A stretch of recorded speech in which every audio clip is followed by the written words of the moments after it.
Kenapa? Sabar sayang. Kayaknya kamu yang harus sabar ya, Nah.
Selamat hari Senin ya. Saya Kak Rose memulai minggu ini menemani Anda di acara Rumpi No Secret.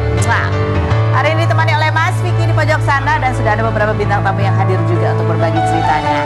Seperti biasanya kita mulai hari ini di pojokan untuk membahas apa sih yang lagi ramai diperbincangkan, menuai, mengagetkan, mengejutkan, menggemparkan. Hal-hal yang terjadi di luar sana yang membuat netizen ingin berkomentar, baik itu untuk hal-hal yang datang dari dunia nyata maupun dari dunia maya. Dari dunia maya juga sini ya, awalnya gara-gara kemarin aku juga lihat tuh Stephen William itu memposting foto dia sama perempuan.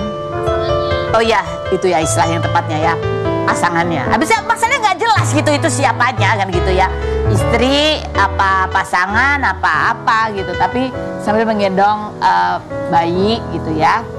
Tapi captionnya gini, dia menyebut nama gitu, laki ya kayaknya, Noah Cure Andreas Umboh, lahirnya tahun 2023 bulan September ya kan. Our baby boy has brought us so much happiness since his arrival, in moments that we have enjoyed and made special in private. Dibilang katanya ya ini kelahirannya itu membawa kebahagiaan, dan tapi memang itu dinikmati secara private. Terus dia ingin mengikat secara kekeluargaan, mengungkir kenangan gitu ya, menikmati kehidupan yang tenang di tahun pertama kehidupannya anak mereka gitu.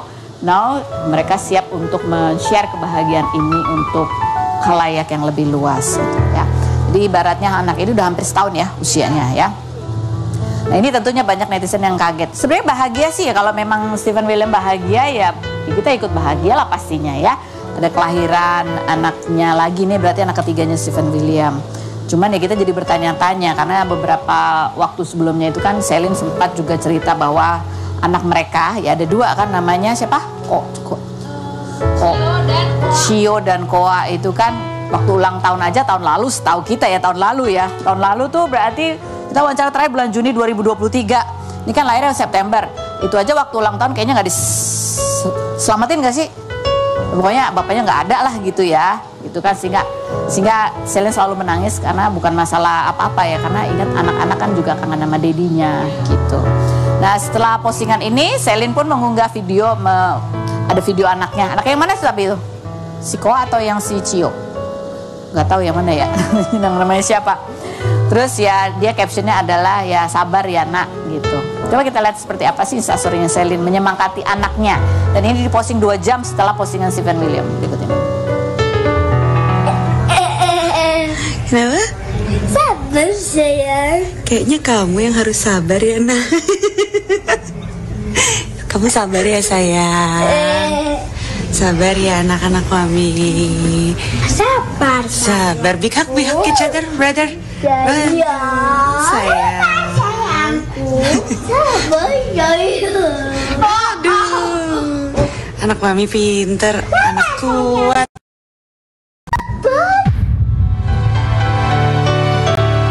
Ikut nggak tahan ya ngeliatin, jangan aku salah apa gitu. Kalau memang ada punya saudara lagi kan pasti anak-anak juga seneng. Ini kuncinya ada di orang tuanya gimana, ya kan? Janganlah melahirkan anak-anak itu ke dunia dengan cinta, tapi kemudian meninggalkan mereka begitu saja dengan perasaan yang gak jelas gitu ya. Kita pernah wawancara Selin di bulan Juni tahun 2023 gitu, curahan hatinya seperti apa sih, kita dengarkan. Kok kadang-kadang nanya, Dedi di mana kan mereka tuh udah ngerti ya. Kadang-kadang tuh nanya, Mami kok Dedi nggak pulang-pulang, karena yang kecil-kecil tuh belum paham kalau apa yang terjadi, mungkin gitu. Jadi aku bilangnya ya Dedi kerja aja gitu. Kalau hidup dia, biarin aja dia bahagia dengan hidup dia gitu kan. Tapi anak-anak ini mungkin butuh sosok Dedinya, butuh sosok laki-laki. Ada beberapa hal yang kadang-kadang aku juga ngomong ke Dedinya kayak, Dad ini tuh anak-anak begini, aku kan bukan laki-laki, aku nggak tahu kalau dulu tuh laki-laki harus ngelewatin fase seperti ini apa enggak kah gitu kan, aku harus gimana, aku nggak ngerti. Aku juga kan perempuan semua saudara rata-rata, jadi ya aku nanya ke dia, Dad kesini dong ketemuin anak-anak. Nah, Stephen William kan juga pernah anak-anak ya, pasti pernah juga kan merasakan kerinduannya atas kehadiran orang tua yang lengkap, walaupun orang tuanya nggak harus bersama, tapi kan ada bapak, ada ibu gitu ya. Ya mudah-mudahan silaturahminya dijalin lah ya yang baik. Kita aja ya orang luar yang lihat nggak tega loh lihat anak-anak kayak gitu tuh, nggak tega banget, walaupun kita nggak tahu apa yang terjadi di dalam kehidupan mereka. Ya, oke, Stephen William. Yang berikut komentar netizen coba kita baca. Semoga semua anak-anaknya dipertanggungjawabkan secara layak. Yang berikut, kapan dia nikah kok tiba-tiba ada anak? Kan nanti dia share, ingin menikmatinya secara private gitu. Yang berikut, Natasha Wilona terselamatkan, ada yang bilang gitu ya. Ya bisa. Dia bukan terselamatkan gimana, dia mungkin ya nggak tahu, aku mau komentar apa gitu. Red flag, anak yang lama aja nggak dinafkain, nggak ditemuin, bikin anak baru. Emang gitu loh, kadang-kadang orang cuma tahu di awal doang ya. Itu anak tuh harus diperhatikan, dibiayai itu sampai dia nikah, ya kan? Kalau nggak siap kayak gitu, udahlah nggak usah punya. Jadi nggak usah gitu loh, apa sih? Jelas sih orang-orang yang gitu. Yang berikutnya, kapan nikahnya tiba-tiba anaknya udah gede? Itulah. Oh salah, kok jadi ikut kesel ya. Yang berikut, bukan apa ini, yang sabar ya Cio dan Koa, mirip anakku setelah mantan suami punya istri lagi, tapi aku salut sama Selin membesarkan anak seorang diri dan menjadi seorang bapak dan ibu untuk anaknya. Semangat mom. Aduh, buat bapak-bapak di seluruh dunia yang nggak bertanggung jawab ya kayak gitu ya, bikin keluarga lagi, pengen punya anak lagi, kayak meriset hidup tuh nggak gitu konsepnya, nggak gitu ya. Kalau udah cerai punya anak, itu anaknya tetap diurusin. Bukan hidup Anda diriset dari nol, bukan. Ya ini untuk bapak-bapak di seluruh dunia nggak bertanggung jawab ya. Kalau yang bertanggung jawab, itu emang sudah seharusnya bertanggung jawab ya. Jadi kalau ada bapak-bapak bertanggung jawab, itu bukan hal yang istimewa. Itu adalah kewajiban. Bukan begitu Habib? Kita tanya Habib, ada Habib Usman, kita lihat dulu profil dia berikut ini. Habib Usman bin Yahya, pendakwah kelahiran 1984 yang pernah mengisi program Islam Itu Indah ini, menikah dengan Kartika Putri pada 2018 dan dikaruniai 2 anak serta memiliki 3 anak dari pernikahan sebelumnya. Sang istri yang menghapus semua foto di sosial medianya ini 20 Agustus kemarin memposting curhatan bahwa ia pernah dipuji, digemari hingga disanjung manusia, namun tak disukai oleh sang pencipta hingga mendapat dukungan dari teman artis seperti Mulan Jamila dan Ria Ricis. Habib Usman yang memiliki perkumpulan futsal bersama Rizky Bilar, Irfan Farhad, dan Teguh Wisnu ini, anak sulungnya Syarifah Syahratu Salwa, sedang menempuh pendidikan di pesantren Yaman, sedangkan anak keempatnya, Halisa Agnia Bahira, kerap mencuri perhatian netizen lantaran sikap dan wajahnya yang disebut polos. Seperti apa bimbingan yang diberikan Usman bin Yahya kepada Kartika Putri? Saksikan kisah selengkapnya hanya di Rumpi No Secret. Baik, kita sudah bersama dengan Habib Usman. Ini hadir di sini. Terima kasih loh Habib sudah berkenan hadir ya. Udah lama katanya Habib undangnya udah lama banget ya, tapi baru berkenan, baru bisa hadirnya, kesempatannya ada baru sekarang ya. Iya, udah 2 minggu plus minus. 2 minggu. Tapi alhamdulillah Allah kasih kesempatan dan rezekinya kita bertemu hari ini. Ini kita juga ingin tanya gitu ya. Beberapa minggu yang lalu kan kita lihat sebuah keputusan yang diinformasikan oleh Kartika Putri untuk menggunakan niqab. Dan udah sekarang tidak posting lagi foto-foto di sosial media, foto, video, dan bahkan ya udah betul-betul tidak lagi ada sorotan kamera foto. Begitu ya, Bib ya? Betul. Betul. Ini ada artikel, Kartika Putri tulis permohonan maaf di IG, hapus konten lucu hingga foto diri. Ini kalau dia kan membuka juga konten tanya jawab. Salah satu pemicunya adalah setelah kemarin melaksanakan ibadah haji. Begitu. Apa sih sebetulnya, Habib? Kalau Karput cerita, momen apa sebetulnya sampai akhirnya mantap gitu?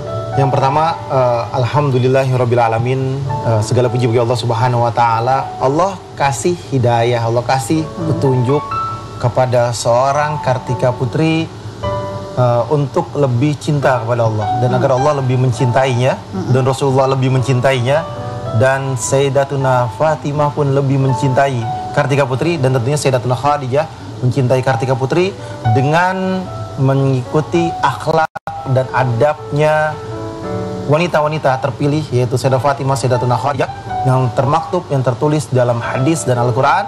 Dan tentunya kita berharap, kita doain semoga Kartika Putri istiqomah. Amin. Amin, amin ya rabbal alamin. Ya, di momen haji itu kemantapannya memang datang pada saat hidayah itu, atau ada lagi sentilan-sentilannya. Kan kita ingat waktu pulang haji kemarin kan ada tuh berita yang sempat viral gitu ya, sebuah konten yang kemudian. Jadi awalnya tuh dari haji itu dia udah yang tersentuh hatinya, udah tersentuh untuk nikop. Pas mantapnya itu pas ketika Kartika hadir di satu kajian, dan kajian tersebut istri dari Al-Habib Umar bin Hafiz bin Syekh Abu Bakar bin Salim, yang beliau hadir dengan sebuah kalimat, ada pertanyaan, tahu gak siapa wanita yang terbaik? Siapa wanita yang terbaik? Dan wanita yang terbaik adalah yang tidak dilihat laki-laki dan tidak melihat laki-laki. Itu adalah wanita yang terbaik. Dan Kartika Putri di situ berpikir kalau mau mendapatkan ridhonya Allah dan dikatakan wanita terbaik, berarti harus mengikuti aturan Allah yang tidak tabaruj. Kan kalau misalkan masih syuting kan tabaruj, masih kelihatan mukanya menornya kan pasti ada, pakai bibir merah lah, ya kan, pakai inilah, pakai itulah, itu tabaruj. Tapi sebetulnya itu pun udah saya ajarkan secara agama terhadap Kartika pelan-pelan. Dan tentunya ini yang membuat saya kaget. Saya pikir 45, 50 usia itu bakalan nikop. Tapi ini di usia yang masih muda, sangat muda, yang masih cantik, yang masih, dan badannya lagi bagus-bagus ya. Mukanya kemarin kan bermasalah, kena Stephen Johnson syndrome, dan sekarang udah clean, udah bersih, dan udah Masya Allah. Dia bilang apa? Saya tutup karena Allah dengan kondisi sekarang yang lagi bagus-bagusnya, dan lagi yang di posisi yang terbaik. Karena saya yakin saya insya Allah dapat ridhonya Allah Subhanahu wa Ta'ala. Dan satu hal nih, saya selalu mengajarkan, saya nasehatin pelan-pelan, dan saya menjadikan sebuah jembatan antara Kartika Putri langsung ke Allah, bukan saya yang menjadi jembatannya. Kalau saya yang jadi jembatannya, mungkin kalau saya bermasalah atau saya tidak baik di mata dia, atau saya hancur, saya terpuruk, jembatan ini nggak akan bisa membawa dia kepada Allah. Tapi kalau jembatannya ini dia bentuk, dia buat untuk dekat kepada Allah Subhanahu wa Ta'ala, nggak akan ada bisa jembatan-jembatan lain yang akan merusak kemantapan keimanan, takwaan kepada Allah Subhanahu wa Ta'ala. Sehingga akhirnya terlahirlah Kartika Putri yang hijrah dari kita tahu sendiri pakaiannya luar biasa Masya Allah zaman dulunya, baju Tarsan. Kalimat dia kan bilangnya seperti itu. Terus sekarang berhijab, dan sekarang bernikab dan menjaga dari media sosial dan lain sebagainya. Dan tentunya dia yakin suatu saat saya akan kembali kepada Allah, saya akan pulang kepada Allah, dan saya pulang dalam keadaan ridhonya Allah Subhanahu wa Ta'ala. Jadi betul ya, memang Habib sendiri memang mendoakan dari dulu dan suka ya menasehati tapi tidak ingin menjadi jembatan. Jadi biarlah itu berproses sendiri Kartika Putri. Kalau ditanya saya doain, saya selalu mendoakan istri saya dengan kalimat-kalimat yang Kartika sendiri selalu dengar setiap habis sholat. Jadi berharap ya Allah pasangan saya pasangan yang soleha, yang bertakwa kepada Allah, dapat ridhonya Allah, dan menjadi kebanggaannya Nabi Muhammad SAW, kebanggaannya Sayyidatuna Fatimah. Dan selalu saya doakan, gak pernah henti-hentinya setiap saya habis sholat. Dan yang paling pendek kita tahu kan, Rabbana hablana min azwajina wa dzurriyyatina qurrata a'yun waj'alna lil muttaqina imama. Enak dipandang, enak dilihat, dan tentunya bukan dipandang oleh manusia-manusia yang lain, tapi dipandang oleh suaminya, dan merupakan satu hal yang luar biasa. Ini adalah wanita yang dikatakan di dalam Al-Quran, wanita yang terjaga, wanita yang dipingit. Itu yang di dalam Al-Quran surat Al-Waqiah. Nah, Habib sendiri pada saat Karput menyampaikan niatnya gitu ya, apa yang dirasakan sih Habib? Ini luar biasa. Ketika saya tahu dan dia niat, dia pulang dari kajian itu, dia pegang tangan saya, dia bilang saya mau pakai niqab, saya tersentuh. Wajar seorang suami ketika melihat istrinya berhijrah dengan bertahap, dengan jauh lebih baik lagi, dan mengimplementasikan ilmu yang dia dapat. Ini sungguh luar biasa, Masya Allah, Subhanallah. Tersentuhlah hati saya. Jujur, sujud, sholat, saya netesin air mata, walaupun gengsi depan Kartika. Ini nggak tahu nih Kartika. Ini baru cerita sekarang ya. Iya. Karena nggak tahu. Ya, terharu ya. Terharu. Indahnya. Karena hidup untuk apa sih? Kan wa ma khalaqtul jinna wal insa illa liya'budun. Tidaklah Allah ciptakan kita nih hidup di dunia untuk beribadah kepada Allah. Dan ibadah itu tergantung daripada manusia itu sendiri. Kan la yukallifullahu nafsan illa usaha laha. Allah tidak akan membebani hamba melebihi daripada batas kesanggupan hamba. Jadi kalau ada orang yang berhidayah, mendapat hidayah pelan-pelan, ya apa-apa, nikmati hidayahnya. Orang yang baru berhijrah pelan-pelan, nikmati, nggak jadi masalah. Jangan langsung dia balik badan, ya kan 180 derajat, tapi tiba-tiba dia nggak istiqomah lagi. Ini yang celaka. Yang bagus adalah bertahap sampai di tahap yang tertinggi dan Allah ridho. Ini yang luar biasa dahsyat. Inilah sosok Kartika Putri yang hari ini, yang semoga Allah ridhoin dan Allah berikan keberkahan dan penonton se-Indonesia. Tolong didoakan. Amin, amin, insya Allah. Ini postingan terbaru juga dari Kartika Putri soal rumah gitu ya. Dulu bagiku rumah adalah tempatku beristirahat sejenak dan tempat membosankan untukku menghabisi hari-hariku. Aku lebih suka di luar rumah dengan segala aktivitas yang aku cari agar bisa lebih melihat dunia luar dengan puas. Mulai dari sekolah, kuliah, kerja, jalan-jalan, menghadiri semua undangan sampai sekedar nongkrong tuh bisa di luar rumah. Alhamdulillah hari ini aku sadar tempat terbaikku adalah di rumah. Menjadi rumah untuk suami dan anak-anakku. Menjadi ladang pahalaku, tempatku, surgaku di dunia di mana aku bisa mendapatkan keridhaan Allah. Tempatku membuka pintu surgaku, menjalankan sholat dengan khusyuk, berpuasa wajib tanpa beratnya godaan dan menyiapkan diriku menjadi pelayan suamiku demi mengharapkan keridhaan. Masya Allah. Masya Allah. Ini apa ya, Al Habib sendiri melihat tadi ya, mengimplementasikan betul ilmu yang dia dapat dalam kehidupannya sehari-hari. Kita tahu dulu Karput itu dari muda sekali sudah kerja memang ya. Betul. Sudah aktif, sudah biasa cari uang. Tapi kan yang namanya bekerja itu kadang buat perempuan bukan cuma sekedar mendapatkan uang, tapi ya itu tadi ya mengisi kesibukan, ada kebanggaan dirinya juga gitu ya. Ini ada dua hal. Yang pertama adalah kaum muslimah dimanapun berada, rezeki itu datangnya dari Allah. Siapa orang yang bertakwa kepada Allah, Allah jamin rezekinya. Ittaqullah haitsu ma kunta, bertakwa kepada Allah dimanapun kalian berada. Sehingga hidayah, rezeki semua Allah kasih. Apalagi dalam satu rumah. Satu rumah itu udah rezekinya satu. Mau istrinya yang kerja, mau suami yang kerja, mau anak yang kerja, satu rumah itu tetap satu Allah kasih. Jadi kalau istrinya nggak kerja, mau udah satu. Istrinya bekerja ya tetap satu. Dibagi dua aja atau dibagi tiga aja. Jadi jangan takut rezeki itu hilang. Rezeki dari Allah. Itu yang pertama. Yang kedua, Kartika Putri ini kalimatnya luar biasa tadi di situ. Kulukum ra'in wa kulukum mas'ulun an ra'ayati. Semua itu menjadi pemimpin dan setiap pemimpin akan dimintai pertanggungjawaban oleh Allah. Kartika Putri sebagai seorang istri dan dia adalah seorang ibu, dia bertanggung jawab terhadap anak-anaknya, dia bertanggung jawab terhadap suaminya. Pahala yang terbaik, yang terbesar adalah bukan dia di luar rumah, tetapi berada di dalam rumahnya. Wa qarna fi buyutikunna. Perempuan yang terbaik adalah dia ada di rumahnya dan itu adalah kudrat sebagai seorang perempuan yang dimana dia mendapatkan pahala yang besar. Pahala umroh dia dapatkan, pahala haji dia bisa dapatkan, pahala yang besar dia bisa dapatkan dengan ada di rumah, bukan ada di luar rumah.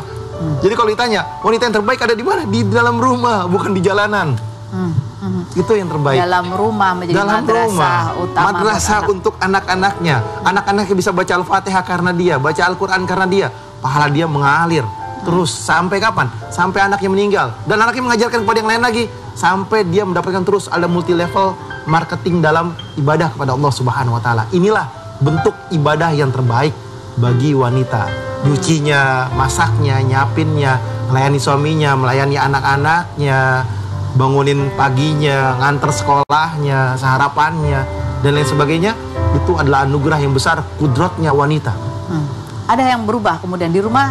Ada kebiasaan-kebiasaan baru yang dilakukan Kartika Putri nggak? Atau masih seperti biasa? Kebiasaan barunya alhamdulillah Kartika Putri sosok wanita yang belajar dengan cepat dan baik. Qobliyah badiahnya ditambahkan. Qobliyahnya dia tidak tinggal. Badiahnya dia tidak tinggal. Dan dia belajar terus learning. Untuk apa? Untuk bagaimana caranya Allah cinta kepada dia.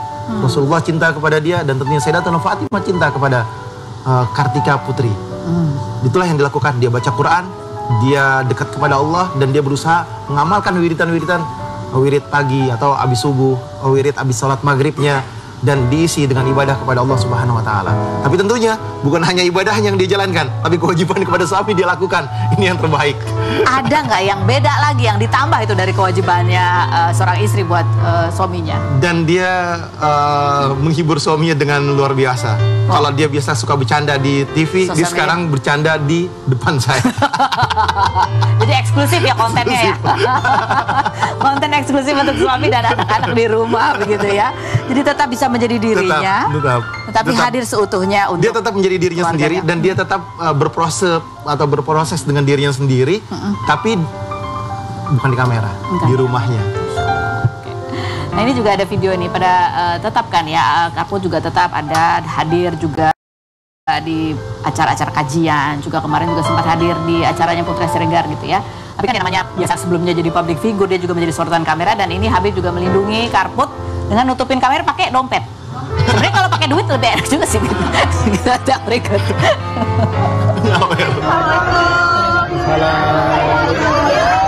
Kartika nggak di videoin. Oh, Kartika nggak boleh videoin. Oke, makasih Habib. Kenapa mungkin nggak boleh videoin? Mungkin Habib izin. Memang ada larangan dari Habib. Kartika udah nggak mau foto sama video. Oke, Habib mungkin boleh dibantu jelaskan ya. Jadi gini, yang pertama Kartika Putri itu sebetulnya datang ke situ antara mau dan nggak mau. Saya paksa suruh datang karena nggak enak saya diundang dan saya disuruh ngisi acara di situ. Oh, nanti banyak kamera, banyak video, tenang. Saya tutupin pakai badan. Jadi saya tutup di belakang aja. Jadi udah saya tutupin pakai badan, saya tutupin pakai kamera, pakai dompet saya lah. Tapi tentunya jadi kontroversi juga sampai rumah. Nggak, kayak kalau kayak acara-acara kayak ini juga bakalan tersorot kamera dan kayaknya nggak usah aja. Ini nggak usah. Ini nggak usah. Itu yang pertama. Yang kedua, Kartika udah sosok yang betul-betul hijrah, bukan sembarangan dia tutup pakai cadar, nikob, besok dia lepas lagi, enggak. Dia niatnya udah istiqomah dan berharap didoain oleh semua yang dengar, semua yang lihat, semua yang nonton, agar Allah kasih keberkahan bagi sosok Kartika Putri ini. Oke. Habib boleh bantu jelaskan juga nggak sih masalah kehadiran kamera dan godaan itu untuk tampil kita di publik ini sebagai untuk orang yang betul-betul berharap hanya mendapatkan ridho dan dicintai oleh Allah gitu. Ada nggak sih gangguan itu menjadi mungkin ego kita jadi lebih tinggi? Gini. Saya ini berkaca dari seorang Kartika Putri. Kartika Putri kan sebagai seorang sosok artis yang posisinya udah di puncak karirnya, udah di on top. Yang dia melihat ini adalah mau ngapain lagi? Saya nggak dapat kenyamanan, nggak dapat kenikmatan di dalam ini, nggak dapat ketenangan juga. Dan akhirnya orang kalau udah ada di media sosial, udah ada di TV atau dia berada di dalam layar kaca, tentunya sifat sombongnya, takaburnya, ingin dilihatnya dan menjadi center of attention selalu didambakan oleh setiap orang. Nah, inilah bentuk yang dihilangkan pelan-pelan sehingga dia menjadi sosok yang sekarang ini. Saya bukan untuk manusia, tapi saya untuk Allah. Saya untuk mendapatkan bagaimana caranya agar Allah ridho kepada saya. Inilah yang saya harus jalankan. Oke. Ini Bib, berarti kan tadi rezekinya satu ya. Berarti Karput kan biasanya suka gitu kan. Kalau pulang Habib kan mana amplopnya gitu. Itu makin makin gencar dong Bib. Canda ya. Enggak, tapi benar. Tapi benar. Satu hal, bukan. Maksudnya saya kasih tahu dulu. Benar ada kalimat seperti itu. Kartika Putri semenjak nikah sama saya, dia nggak minta jatah bulanan, mingguan, bahkan tahunan nggak pernah minta. Karena dia bilang apa? Saya dikasih alhamdulillah, nggak dikasih juga nggak jadi masalah. Karena dia punya duit sendiri. Iya. Ini benar, ini fakta. Dan dia orang yang bukan materialistis. Dan bahkan dia nggak bisa disogok pakai uang. Kalau saya bisa sogok pakai uang, saya mungkin udah poligami. Salah. Enggak, dia bercanda. Nah terus sekarang gimana, Bib? Sekarang gimana, Bib? Bercanda.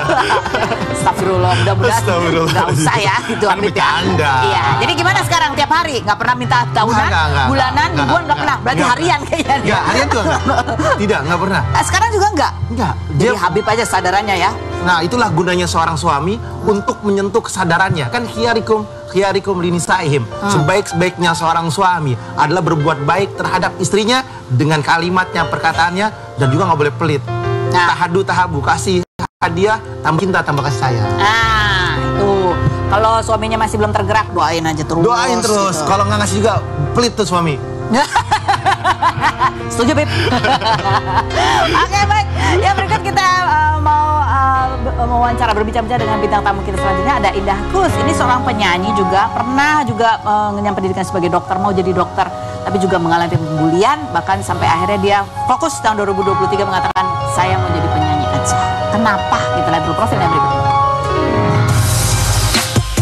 Indah Kus, dokter sekaligus penyanyi kelahiran 1994 yang pernah mewakili Sulawesi Tengah pada ajang Miss Indonesia 2014 dan memiliki 2 extended play berjudul Once in a Blue Moon and Eclipse ini debut saat membintangi serial Stereo tahun 2015. Juni 2023 lalu, Indah mengikuti ajang pencarian bakat Hip-Hop Unity of China dan menjadi trainee selama 6 bulan hingga debut dengan membawakan lagu It's You berbahasa Mandarin. Juli kemarin, Indah kembali mengikuti acara survival bernama Go For It. Indah yang sempat mengalami bullying saat menempuh pendidikan kedokteran hingga temannya mengundurkan diri saat pendidikan spesialis ini turut prihatin dengan kasus menyakiti diri sendiri yang dialami dokter spesialis anestesi Aulia Risma asal Universitas Diponegoro hingga bocornya pesan WhatsApp seorang dokter yang menghukum dokter residennya dengan memakan 5 bungkus nasi padang. Bagaimana tanggapan Indah Kus tentang kasus bullying di ranah pendidikan kedokteran? Saksikan kisah selengkapnya hanya di Rumpi No Secret. Baik, kita sudah bersama dengan Indah Kus. Ini Indah Kus juga seorang dokter ya, dokter umum ya, berarti dokter umum. Tapi juga penyanyi, banyak lah. Terakhir dia adalah idol ya, idol di China. Betul. Di China loh, wow, aku jadi pengen ikut ke sana. Let's go. Let's go. Ini kita lihat ini yang lagi ramai juga tentang Indah adalah dia membagikan ceritanya kemarin bagaimana waktu dia menempuh pendidikan dokter ya, koas juga mengalami yang namanya ada senioritas ya.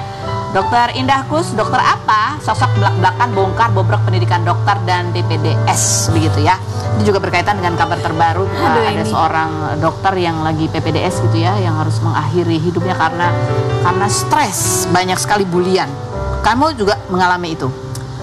Ya, aku pernah ngalaminnya, tapi kalau aku selalu tiap aku ngomong tuh aku garis bawahi kayak proses perundungan itu terjadi di banyak tempat. pekerjaan, banyak tempat, dan gak selalu misalkan gak melulu kayak oh seluruh Indonesia nih dokternya dibully, enggak. Jadi ini tuh balik lagi cuman oknum ya guys gitu. Cuman oknum. Cuman masalahnya kan kita tahu kalau pendidikan dokter itu udah belajarnya susah. Iya. Kalian koas aja juga kan berjam-jam tuh, waktu istirahat juga terbatas. Sehingga kan kayaknya antara fisik dan mental itu bertuburkan ya. Jadi iya aku pernah ngalamin dari mulai, karena aku anaknya ngelawan sih. Kalau misalkan aku merasa oh ini udah masuk ke kesempatan perundungan ya aku balas. Maksudnya aku balasnya juga dengan cara aku sendiri. Kayak misalkan kalau aku pernah dirundung di medsos sama senior-seniorku, terus jadinya fitnah segala macam, aku datengin seniorku kayak kenapa, ada apa teh, aku baik-baik gitu mama, kayak aku nggak suka kalau ini jadi fitnah karena ini nggak benar, ini informasinya dari mana dan segala macamnya aku klarifikasi sampai akhirnya satu-satu tuh terbereskan juga. Cuman ada momen-momen yang pada akhirnya aku nggak bisa apa-apa teh. Jadi tapi itu berpengaruh nggak terhadap maksudnya pendidikan kamu gitu? Karena itu sebenarnya kalau ini mah kayaknya semua orang juga udah pada tahu ya, kalau misalkan di kedokteran mungkin ada, nggak semua sih memang, balik lagi nih oknum gitu, tapi aku pernah ngalamin dan aku garis bawahi lagi kayak tanpa perundungan pun kita tuh udah stres banget ngerjainnya gitu. Ya udah jadinya jadi kayak apa ya? Jadi kayak apa ya, sesuatu yang aku rasa saatnya lah sekarang aku speak up. Dan di masa sekarang kan lagi banyak banget kasus-kasus yang mulai terkuak ya. Jadi aku rasa kalau aku diem aja sama aja aku kayak membiarkan itu terjadi dan aku nggak pengen. Aku pengen yang salahnya di stop biar kita bisa belajar dengan baik, udah itu aja sih. Jadi dengan kata lain, kalau kamu melawan, ada kemungkinan itu juga mempengaruhi Pasti, pendidikan. pasti. Kita pasti ada dan kemana